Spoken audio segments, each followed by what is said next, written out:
एक बार बोलेंगे जय श्री नरसिंह भगवान की जय। सुनते हैं ये बहुत ही सुंदर कहानी। आखिरकार क्यों होती है होलिका दहन पर होली की पूजा? क्यों कहते हैं होली को माता? छोटा हो या बड़ा हो सभी कहते हैं बोलो होलिका मैया की जय। आखिर ऐसा क्यों कहते हैं? जबकि होलिका ने तो भक्त प्रहलाद को जलाने की कोशिश की, लेकिन फिर भी हम आप लोग होलिका माता की जय क्यों करते हैं? क्यों बन गई वो जगत पूजनीय माता? तो सुनते हैं ये बहुत ही सुंदर कहानी। और नई नई कहानी सुनने के लिए आप हमारे गुरु ज्ञान दर्पण चैनल को लाइक और सब्सक्राइब अवश्य कर लें। तो क्या हुआ, हिरण्यकश्यप बहुत ही क्रूर व्यक्ति था।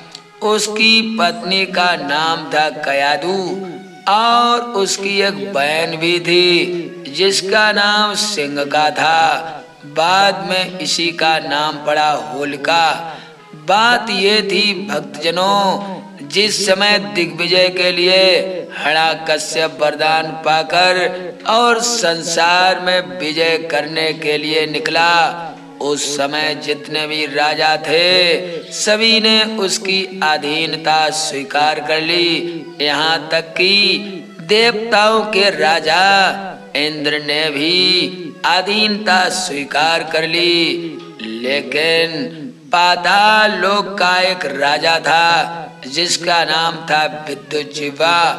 विद्युज्जीवा ने ये फैसला किया कि मैं मर सकता हूँ लेकिन किसी के तलवे नहीं चाट सकता हूँ। उसी समय अपने नाना के साथ सिंघका भी पाताल लोक में गई हुई थी। लेकिन सिंघका ने जैसे ही पाताल लोक के राजा विद्युज्जीवा को देखा तो उसे प्रेम हो गया और प्रेम फांस में वो धीरे धीरे बंधने लगी।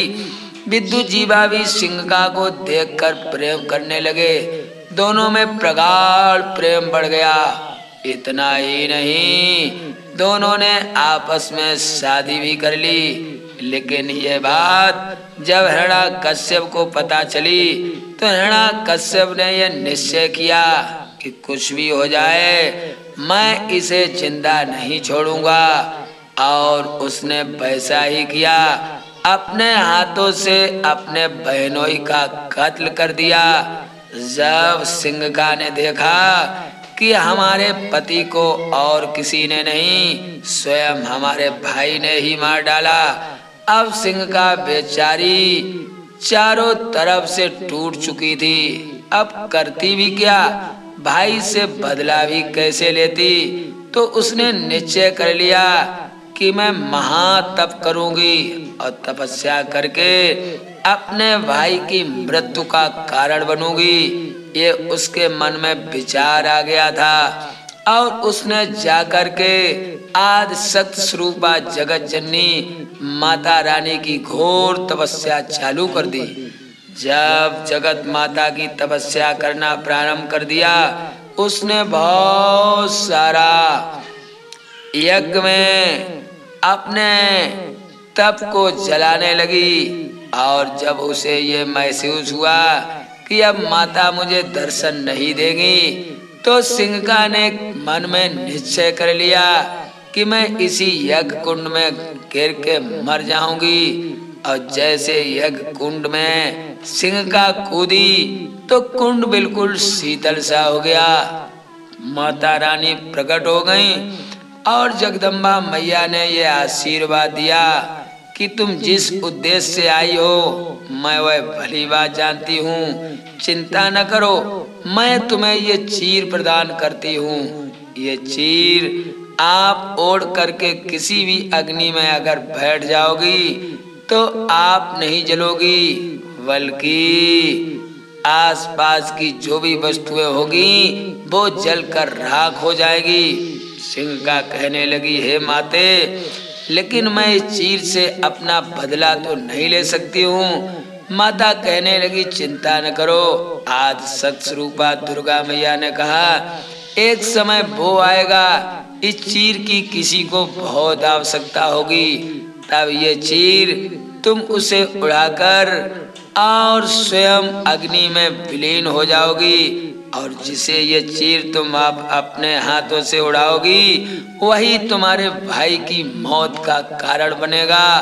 ऐसे तुम्हारा बदला भी पूरा होगा और तुम परोपकार के नाते जगत में माता के नाम से विख्यात हो जाओगी। जब ऐसा वरदान पाया तो सिंह का बहुत प्रसन्न हो गई। और भक्तजनों, जिस समय प्रहलाद घोर भक्ति में डूबे हुए थे, हिरण्यकश्यप ने तरह तरह के यत्न किए कि मैं इसे मार दूं, लेकिन जिसको परमात्मा बचाता है उसे भला मारने वाला कौन हो सकता है।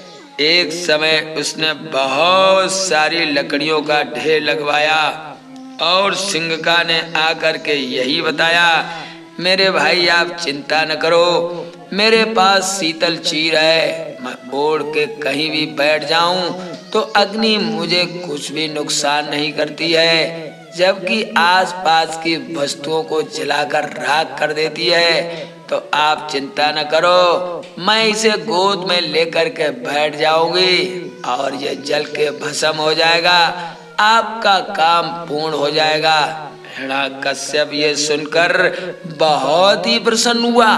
उसने क्या किया, 1 महीना तक लकड़ियों का ढेर लगवाया। जब लकड़ियों का ढेर बहुत विशाल हो गया तब उसने क्या किया, अपनी बहन सिंघसा से कहा कि बहन जाओ, आप लकड़ी का ढेर तैयार है, तुम शीतल चीर ओढ़ करके इसे गोद में लेकर बैठ जाओ, मैं अग्नि प्रकट करवाने जा रहा हूँ। सिंघका ने ऐसा ही किया, लेकिन जब अग्नि की लपटें उड़ने लगी, सिंघका के मन में भक्त को गोद में बैठाने के कारण उसके हृदय में भक्ति जागृत हो गई। कहते हैं जैसी संगत करोगे वैसा गुण अवश्य हो जाएगा। तो भक्त को गोद में लिया प्रहलाद को, तो हृदय में भक्ति जागृत हो गई, और जब भक्ति जागृत हो गई तो उसे माता रानी का दिया हुआ वरदान भी याद आ गया। तो उसने सोचा, मैं तो विधवा हो चुकी हूँ, मैं तो पहले ही मर चुकी हूँ, अरे जिसका पति ही मारा गया हो उस स्त्री का क्या संसार में अस्तित्व है, इसलिए मैं इस भक्त के साथ अगर जल जाऊंगी तो मेरा नाम दुनिया में हो जाएगा, और ये चीर मैं इसी को उड़ा दिए देती हूँ। तो सिंघका ने क्या किया, वह शीतल चीर प्रहलाद को उड़ाकर और स्वयं में अग्नि में जल करके राख हो गई। लेकिन ये सब देवता देख रहे थे। देवताओं ने सोचा, आज पहली बार एक राक्षसी ने परोपकार किया है और इस परोपकार का बदला कैसे चुकाया जाए। तो देवताओं ने उसे अपनी श्रेणी में ले लिया और उसे जगत माता का दर्जा दे दिया, और सभी देवताओं ने जयकारा लगाया, बोलो होलिका मैया की जय। और वो सिंघका जलने के बाद होलिका बन गई। तो आज भी उस होलिका का पूजन होता है, उस होलिका को माता का दर्जा दिया जाता है। तो भक्तजनों, जो भी भक्तों पर उपकार करते हैं और दया करते हैं उनका संसार में नाम हो जाता है, क्योंकि परमात्मा ही सभी का नाम रोशन करने वाले हैं और परमात्मा ही सभी के नाम को मिट्टी में मिलाने वाले हैं। तो आपके मन में क्या है, नाम रोशन करना चाहते हैं या फिर अपना नाम मिट्टी में मिलाना चाहते हैं, ये तो आपके ऊपर निर्भर करता है। तो आपको ये कहानी कैसी लगी कमेंट में जरूर लिखें। सभी भक्तों को जय श्री नरसिंह देव भगवान की जय।